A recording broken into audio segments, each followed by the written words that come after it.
Hello, it's Tony here again. Well, we've got something a little different. Well, a panel showcase, so nothing that different, but something different in so much as it's a new panel.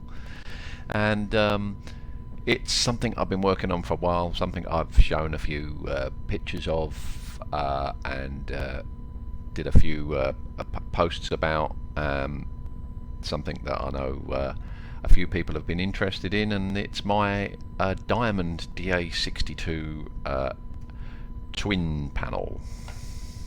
So there she is. I run this, for those that have not watched the videos before, I'm sure most of the regular viewers would have known by now that I'm using two 24-inch touch monitors. I have this laid out there. Of course, the individual sections are individual instruments, so they can be obviously split up and divided on different monitors in a different way, but I love the way that I've got these two monitors mounted just as you see them on the screen, effectively right next to one another. They're very thin bezels, and so I have them butted up next to one another so they span and give me an instrument panel that's around about the same physical real estate as a GA aircraft instrument panel. Obviously there's going to be differences, some are bigger, some are smaller, but it gives me a nice amount of real estate, and for all those items that are maybe below or above or to the side of the main instrument panel, of which there's aircraft that have had plenty little things like that, then I tend to use the little pop-up one. So for instance, one thing that you've seen on a lot of my panels, your little pop-up compass there in the middle, which is normally up higher or maybe on a central pillar in some aircraft, not in the DA62 of course, but it's something that's there. And then the fuel on the right hand side there, the fuel valve controls and the auxiliary pump switches, and I think that's about it on this one. So I've managed to get most of the controls that are actually in the DA62, other than the engine stuff, which is centrally mounted, which I've obviously got a quadrant for, is all mounted centrally. So most of the stuff is on the instrument panel, other than really the compass and the fuel controls, fuel valve controls. So without further ado, let's power up. I've just plugged in a very short flight from London Southend. It also feels a bit weird to call it London Southend, but that's what they call it these days. Airfield, which is a pay, in my case it's a payware airfield that I purchased. It's only quite cheap, but it's really nicely done, and I do fly in and out of here a fair bit, 'cause it's somewhere where I used to live quite close to. And we're flying over to Stansted, so just a short flight, just to showcase the panel a little bit and just have a quick fly. So we'll see how we go. So let's get going. We'll start probably with the main panel. I'll put that view up first just so you can get a better view of it.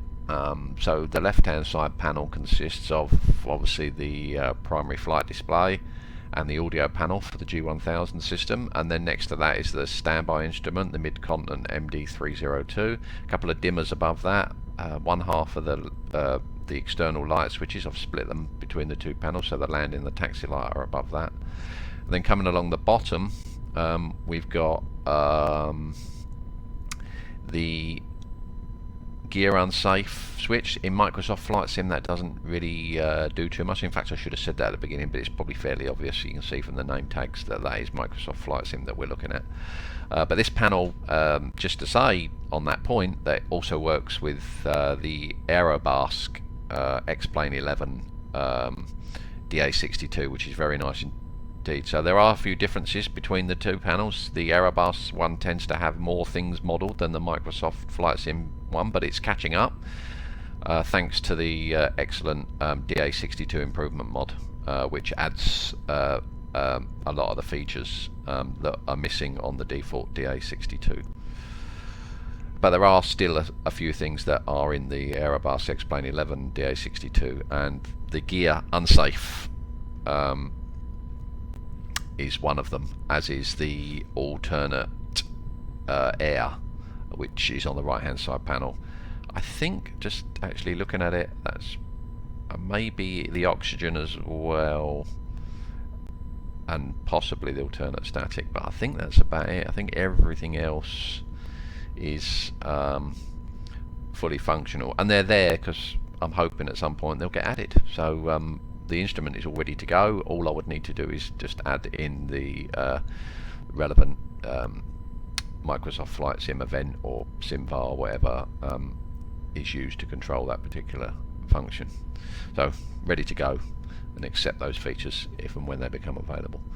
So anyway, moving along the rest of the panel, next to the gear backup safety release is the rudder trim, and then next to that is the landing gear panel. So on there you've got your normal three lights, your gear main gear switch. There's an unsafe light, which is when it's in transit, obviously, and then there's a push button gear fire test. We'll see that in operation when we fire the test up, but they just test the gear system. And there's a fire warning thing as well. For some reason on the DA62 they're on the same button. Then next to that, the main electrical controls, quite basic actually. It's very modern, sleek aircraft, the DA62, in terms of its instrumentation, because it uses FADEC for the engines. There's not lots and lots of switches to switch things on. It's very quite simple logic and instrumentation, and I can see why they use it for training quite a lot as a twin. The DA62 is used a fair bit for that kind of work, as well as obviously other applications. So you've got your electrical switches, your main electrical master and your Avionics master, and then next to that is the pitot heat switch. So quite simple and basic. And then the panel next to that is dedicated for the engine. So you have fuel divided obviously for left and right. Duplicate sets of controls for fuel pumps on the two outside locations, and then coming in from the outside, moving inwards, we've got the engine masters for obviously left and right, and then the start buttons for left and right. And because it's FADEC controlled, it's just a simple push button like a modern car would be. Then on the very end is the oxygen and the alternate static, which again I don't think are working in Microsoft Flight Sim. I'd have to double check that again. It's been a while since I coded those up, but I think from memory that they might be Xplane, the Aerobask model only at this current point in time. And then moving up the left hand side of the G1000 main display, then you've got the FADEC switches and the alternator switches. So you've got there a voter switch for switching between the ECUs A and B, and you can leave it in auto. That's all working now thanks to the mod on the Microsoft Flight Sim version of this aircraft. So the ECU test buttons do all work. We'll perhaps have a little look at that. The alternator's fairly straightforward, just on and off for one alternator in each engine for each side. And then above that is the de-ice panel. Now the de-ice panel is the only one that I've got a slight issue with. Everything on the de-ice panel is working, and it's been a bit of a struggle to get it all working, but it's all working other than the max button that you see in the top left there. It does work on the first push, but it doesn't work after that.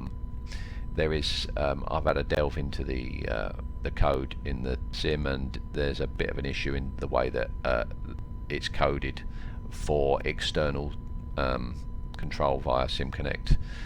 So I'm hoping that maybe there's a workaround for that, or failing that Asobo fix it at some point, or we get, or the other good thing would be that we get access to some alternative VARs, because it's another one of those cases of we haven't got access in the SDK to the VARs that they're using for some of the controls there. There's a little timer and that they're using, but it's not accessible by our external application, so we can't get in and change it or alter it or read it in any way because it's not accessible.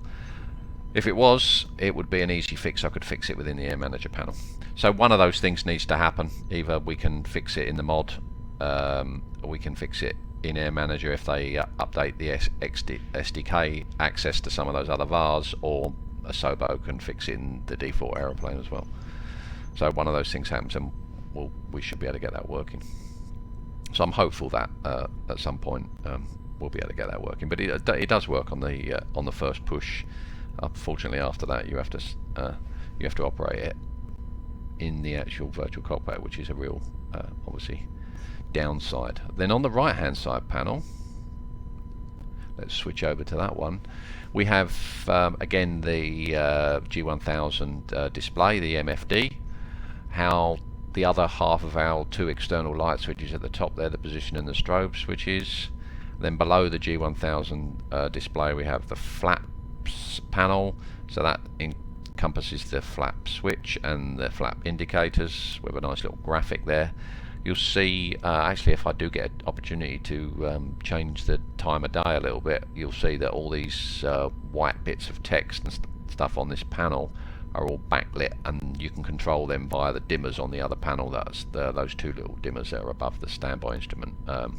One of them is instrument light, I think it's called, yeah, instrument light, is for controlling the backlight brightness, and there's another floodlight one which is just general illumination of the whole panel. So that's quite nice, and it looks really nice when you're flying as you're getting a bit darker, and they start to show up depending on what time of day. But you're flying around dusk, and it starts to gradually get darker on the panel, and they become more prominent depending on what you've got the dimmer set to, of course. Then next to the flaps switch is the alternate air, which I mentioned is in a similar state to the gear unsafe release, in terms of it's only functional in the Xplane Aerobask DA62. Again, that's another feature of the Microsoft Flight Sim version that hopefully can be implemented at some point. Then next to that is the parking brake and the defrost and cabin controls. Next to that is the pressure for the oxygen system. So again, that's another thing that's sort of working but not 100%. In the Microsoft Flight Sim version, the gauge kind of sits there and doesn't really do a lot, but again, it's ready to go if and when that gets developed a little bit further. Next to that is a trim position indicator for your pitch axis, and to the right of that is the standard ELT that you find in a lot of GA aeroplanes. And then to the right of that and to the right of the display is a big circuit breaker panel. Now, I don't always put circuit breaker panels on instrument panels, but the circuit breakers in the Aerobask DA62 are functional, and so I decided to make the circuit breakers functional as well, because if one pops you need to be able to reset it.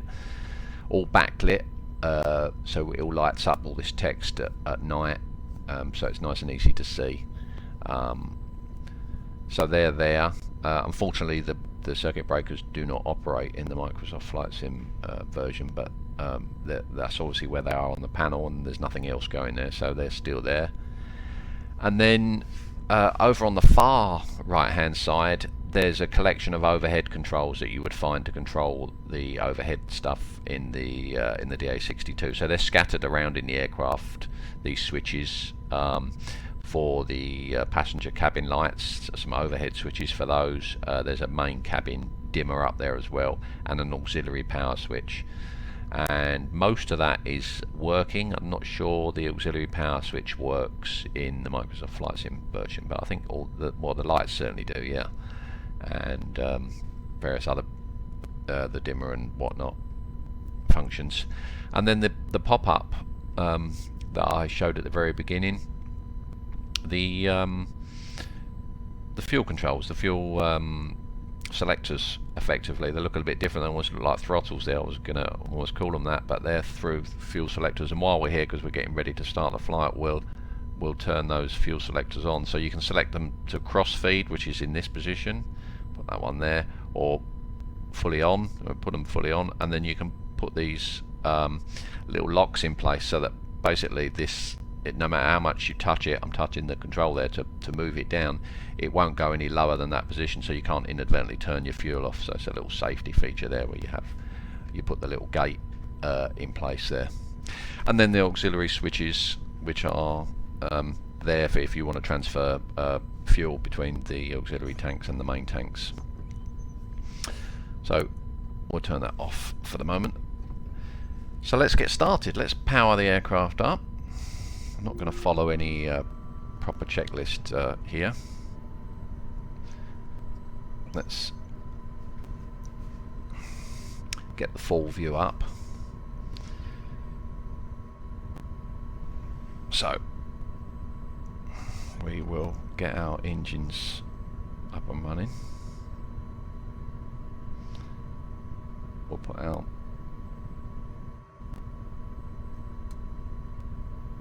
nav lights on. There's no beacon in this aircraft.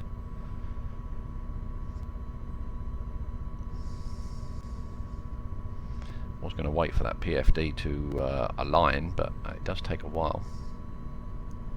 I could put my master on. So we'll start our right engine first. We'll turn the master on. There you go, the PFD's up now, and you see the glow plug is warming up now. And once the annunciation goes off on the PFD, we've already switched our fuel on, so we're good there. Make sure our parking brake is on, and it is. And we can start the engine. I don't think there's a need to put I will just show the fuel pump working. There's a little light on the switch there, but there's no need to put the fuel pump on for start. Our right engine is started. We'll do the same with the left. Put the master on, wait for the glow annunciation to go out while it's warming up, and it's gone out, and we'll start the left engine. ECU takes care of all that. Looks like we're good. We'll switch the avionics on. We'll get that engine over onto the right hand side once we do that, and get the COM2 avionics on. There we go. Out of the reversionary mode now. You can see we've still got the alternator failures on, because I purposely left them off just to show you that those working and the annunciation's going away, and the only thing left there then is the pitot heat off. We're at 2 degrees C, so I think we will have that on, and that's got a little light on it as well, that switch. So it looks like we're ready to go. We've got a good start.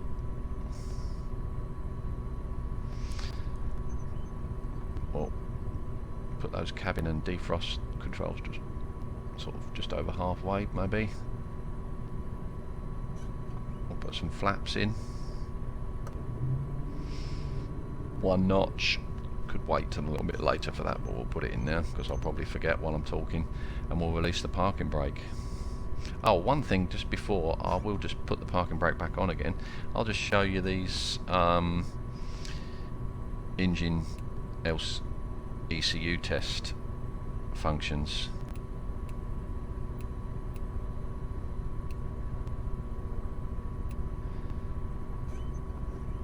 So you see there it's come up ECU B4. It does go through like a self-test thing, and you'll hear that the engine spools down and then up as it's going through its self-test. I think I pushed that wrong at the wrong time there. Doesn't that mean I'm going to be stuck with that now?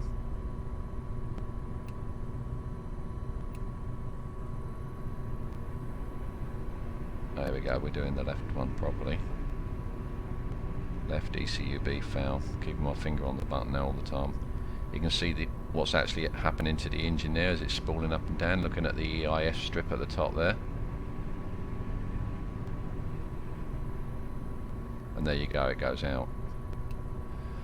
So yeah, I think I messed up with the right side one there. I don't know if I can reset that.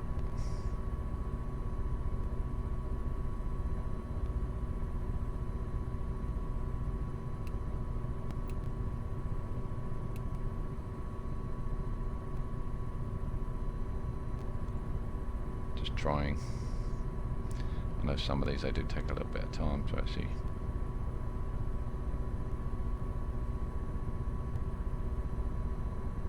No.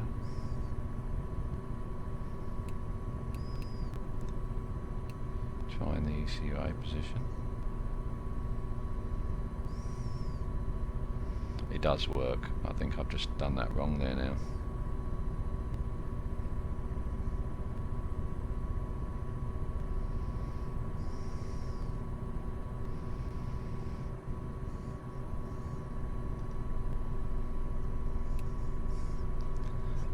not sure.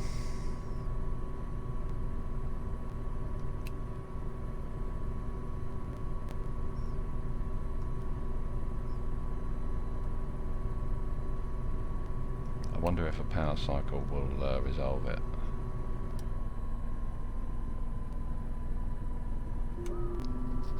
Whether or not we'll end up with it stuck there.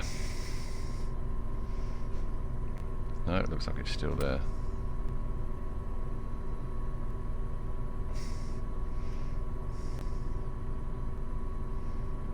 Oh, there is another way. Turn the engine off. It'll just annoy me otherwise.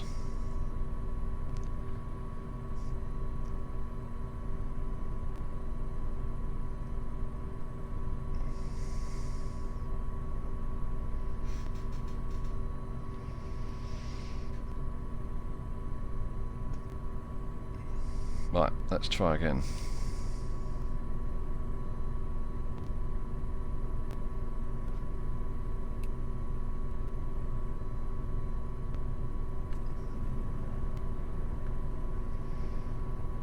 There we go, we're clear. I wonder if I should be bold enough to try that again. Right, ECU. Right, there we go. ECU B fail. There you go, it's spooling up now. I think the problem is I pushed the button and I took my finger off of it. I didn't actually keep it down. You're meant to keep your finger on the button the whole time while the test is going. I see it did B, now it's doing A. If you take it off midstream, the warning stays there. Should be a way of resetting that really if you do it wrong. But I guess turning the engine master off is the way to do it. And that looks like it's it. So there you go. So the ECU we got there in the end. Voter switches are working now. The alternator switches are all working okay. We're probably not going to need the de-ice on the way, but I can show you that. There's the guard there for the alternate switch, and the pump switch. There's an annunciator test, and there's a way of turning the ice light on, which is the external light where we can look out over the wing. That all works. And then the modes, and obviously if you do max, there you see that little bug. I think because I've activated that once already before while I was prepping up.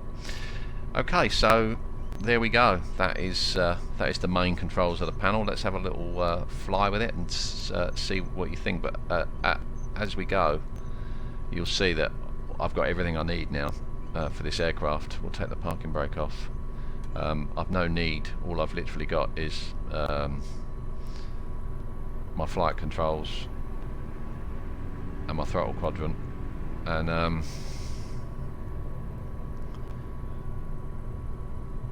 never have to mess about in the virtual cockpit fiddling around with little buttons and knobs and controls. But I guess if you're watching this you feel the same. You don't like that virtual cockpit interaction. It's very, very clunky, particularly in Microsoft Flight Sim. It's not great in Xplane, but it's better. But some of the click spots and the controls and the way that they function is real janky, and no fun. Spending hours looking down in the cockpit, not looking out the window. At least this time you can just, like as if you were sitting in the real aircraft, just look up and out of the windshield to look out the window whenever you are. When you want to look up from the instruments, no having to fumble around with your view, come back, especially if you've had to manipulate it to get a particular view to look at something. The last thing you want to do is then have to click away from that. I know you can set up custom views, but it's not the same. And this is why Air Manager is so important to the way that I like to fly.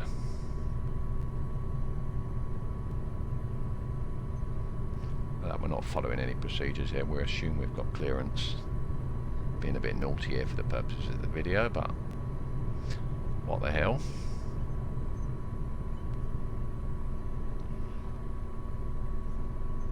Alright, so we will just make sure that our strobe and landing light are on, and I think everything else is looking okay. We already put our pitot on, didn't we? Yep. So I think we are ready to go. Flaps is position 1 and we are good. Okay, let's get out of here.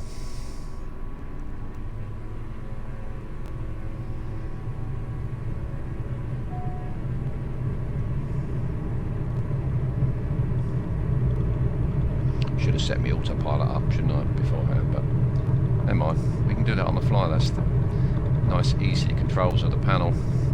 Should be rotating by now. Too busy talking. Positive brake, gear up.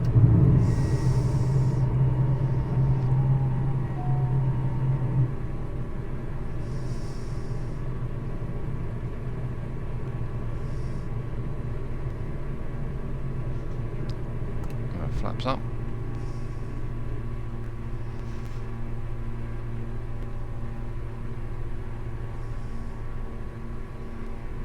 Flies nice, this aircraft.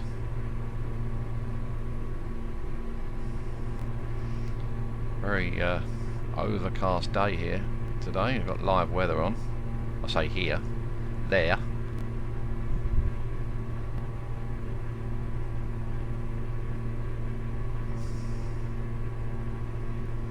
For some reason my flight plan is not in.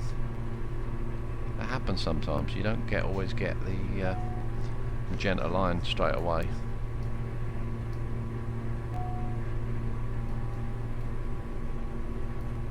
Anyhow, we'll fly a reasonable intercept. While we're at it, we'll stick our altitude up to what, 3,000 maybe.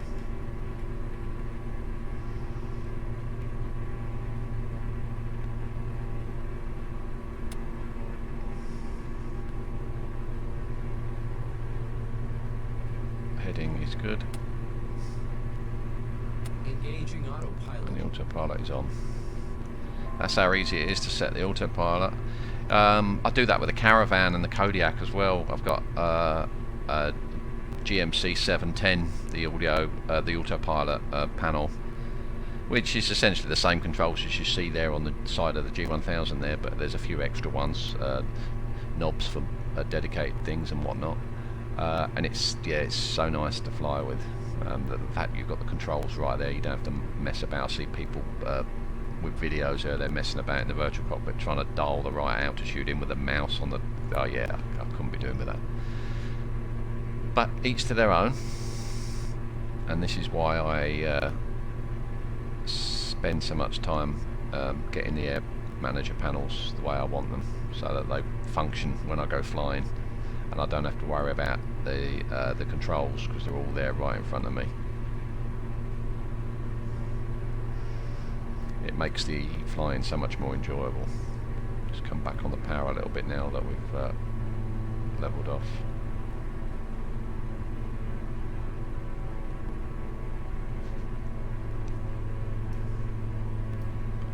Still got no magenta line.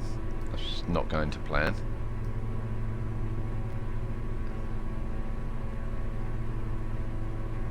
I don't quite understand why. Oh, there we go. It's over there. Oh, that didn't really load properly, did it?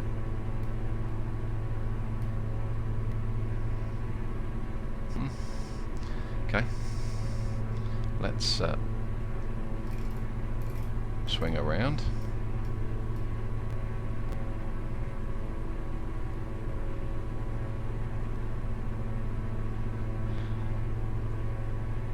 And while we're doing that, let's just have a little play.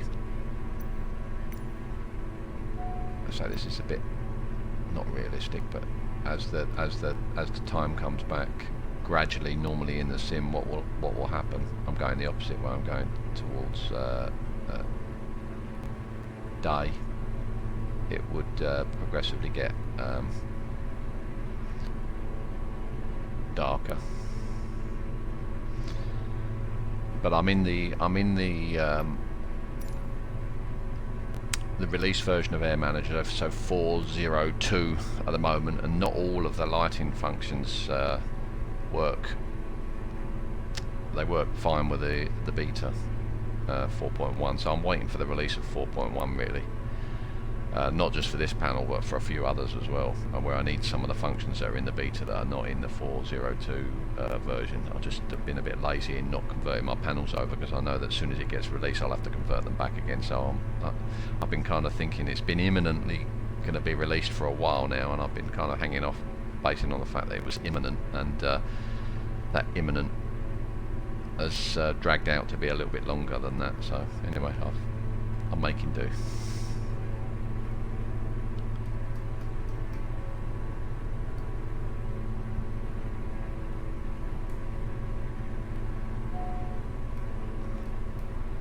This is not what I had planned at all. That I flew something similar to this the other day, and this is not how it worked out, but we'll improvise.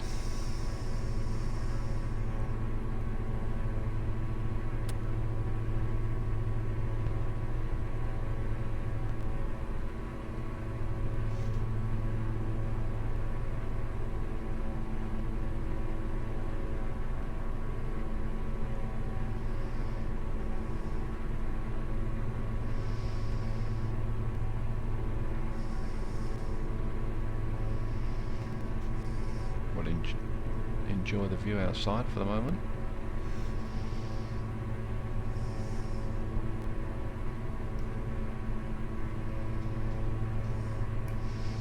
I'm loving this G1000 NXI. I'm sure many others that use it feel the same about it, but some of the features they've now added, I mean, it's been good for a while, but the last 2 or 3 releases have just been, some of the things they've added has just been awesome. They've improved that engine instrumentation strip, and the reversionary mode and the startup behaviour is so much more realistic now. And for navigation, yeah, it's tremendous. Waypoints and flight planning, and yeah, it's really, really good. Chuck in NextRad and everything else like that as well, and the terrain and the synthetic vision. It's just absolutely fantastic. I mean, it's nice to fly some steam gauges now and again, but if you're doing any IFR stuff, you can understand why they fit this now in the real world to a lot of aeroplanes, because it gives you so much more situational awareness instantly there, right at your fingertips, and viewable. Traffic as well is another one that I didn't mention.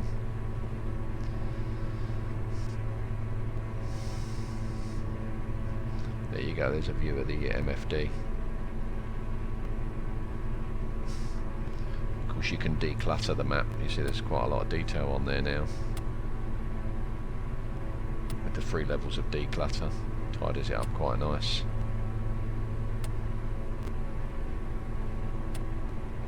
Maybe you'd go to that if you don't want to see all the fixes. And you can set with the auxiliary page as well. You can set the zoom levels up. Where's that auxiliary page gone?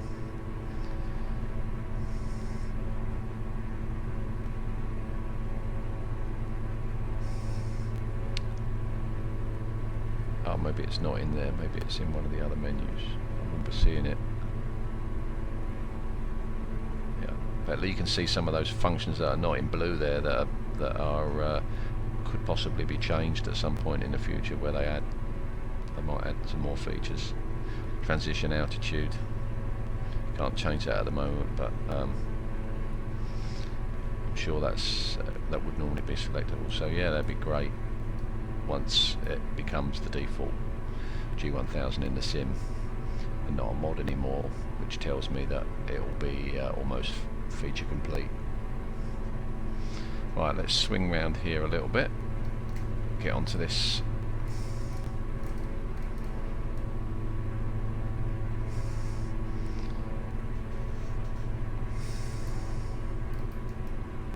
You can see it declutters itself there at certain zoom levels, which is what I was trying to show the setting for.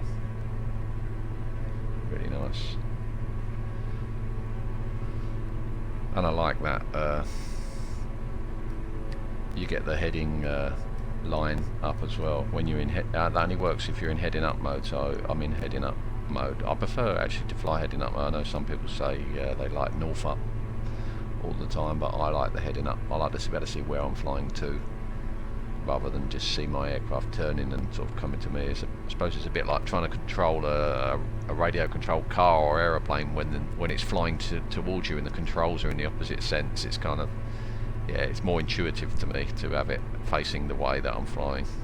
So I like to fly with it heading up. But again, that's just a personal preference.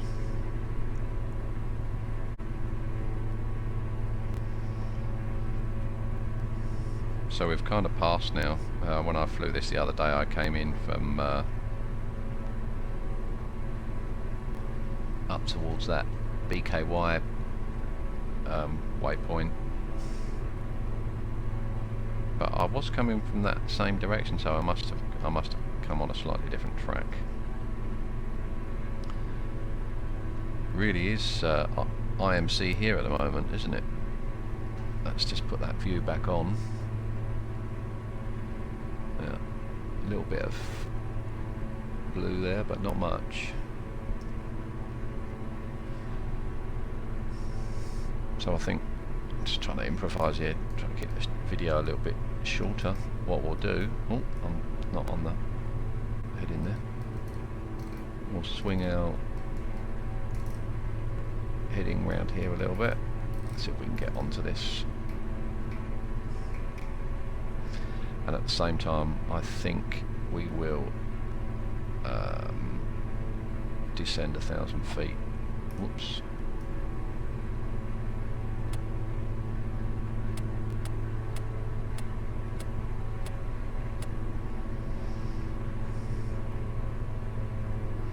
So we're just going to descend in VS mode.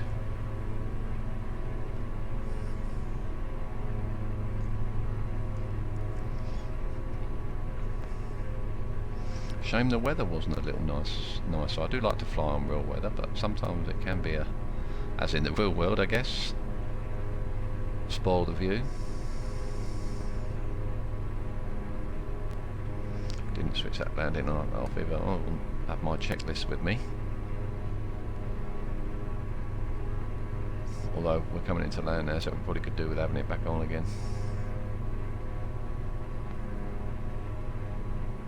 Apologies for the mistakes.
Too busy fiddling again. We've overshot, but we'll arm nav mode anyway.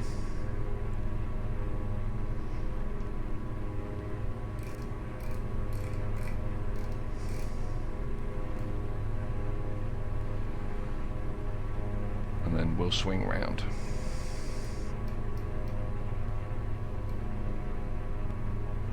Went a bit too far there and it started to turn in the other direction.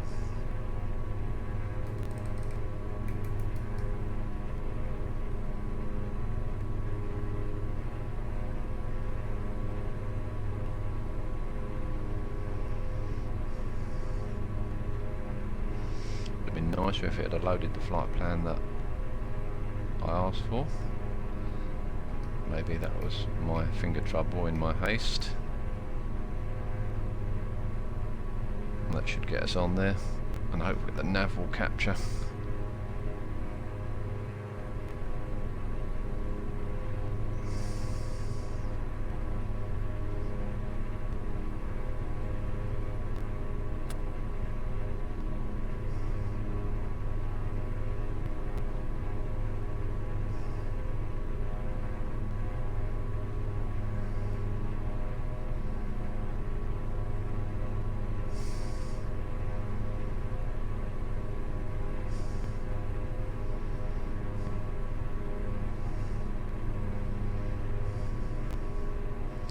So I can use the flaps at 136 knots. So we're in and around that number now. A little bit early yet.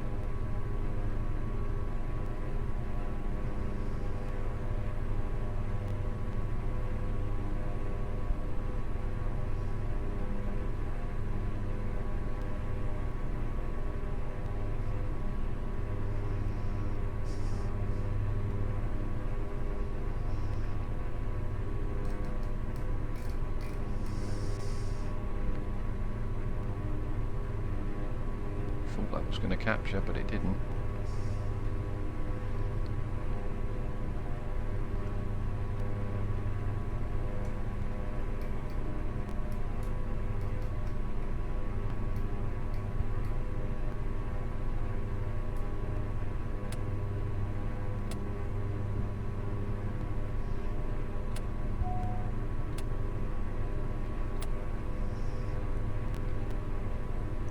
Don't know what's going on with that. Looks like we're going to have to fly this manually. Normally works flawlessly. I think that might have been my haste in trying to prepare for the video, and I didn't spend enough time sorting out the flight planning. And I don't sure I've got the ILS dialed in either. Not prepared at all here, and we're way high. So let's disconnect the autopilot.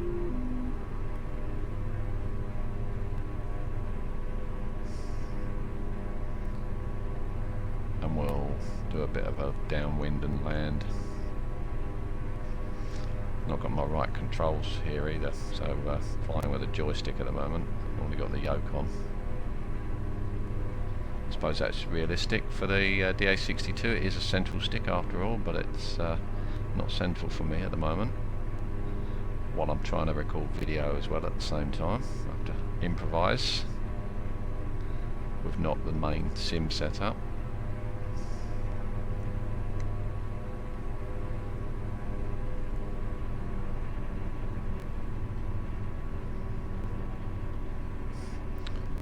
To get some speed off.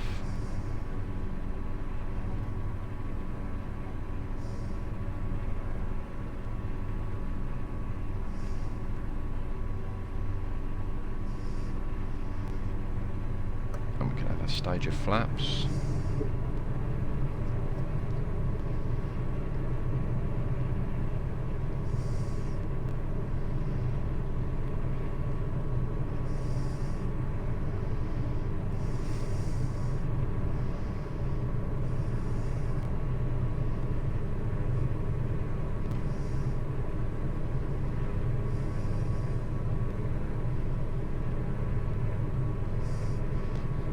Turn base, and then very shortly final.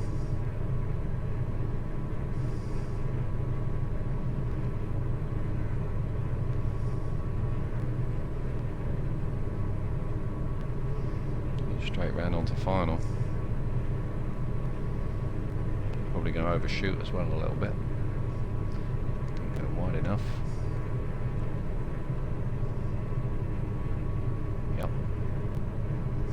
Suspected. We'll have that final stage of flaps. Very much an improvised landing here.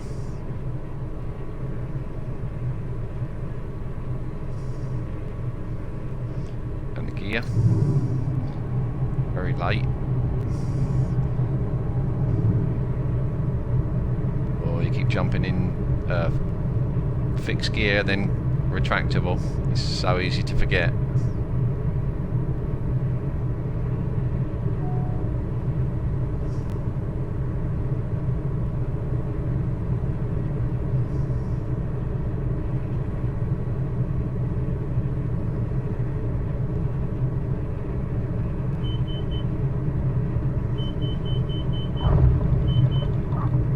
Not too badly recovered.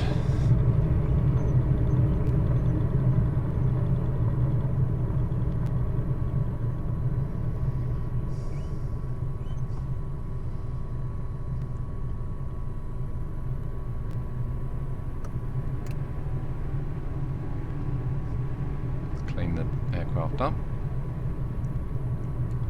Didn't put that landing light on, did I? I was just going to go to switch that off. We'll come off here just so we can end the video. Well, hope you enjoyed that short video. Hopefully it wasn't too long. On a bus in the middle of the taxiway. Don't you just love that?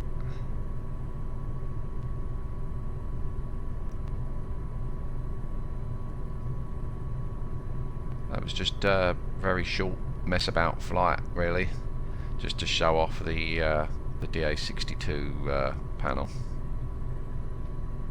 One or two small things just to tweak,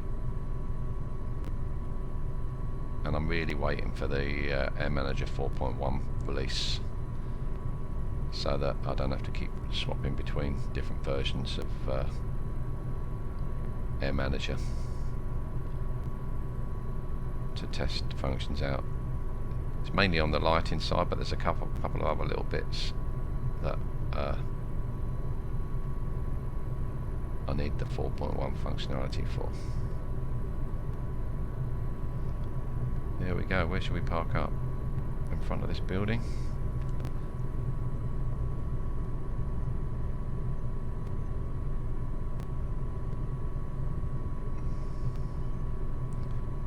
Looking for the ground crew guy with his cart. He'll probably be here somewhere, but I'm not going to taxi around looking for him. We will go here, just here. And parking brake on.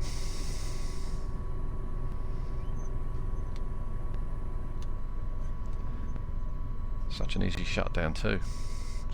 Just as easy as the start up. We can now turn those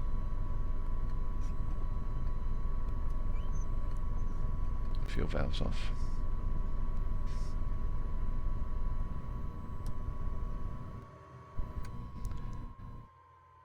And you'll see the standby instrument still stays on because it's running off its own battery, or its own virtual battery, and that will carry on running until you tell it you either want to stay on. In case of an electrical failure in flight, you just select it to be on and it would stay on for its battery with a little battery indicator in the top there, or you can just force it to go off right now, or just let the timer run out and it will go off on its own. So there you go, that is the DA62 panel for the Microsoft Flight Sim DA62 and the Aerobask DA62 for Xplane 11. Hope you enjoyed it. Thanks for watching. See you again soon.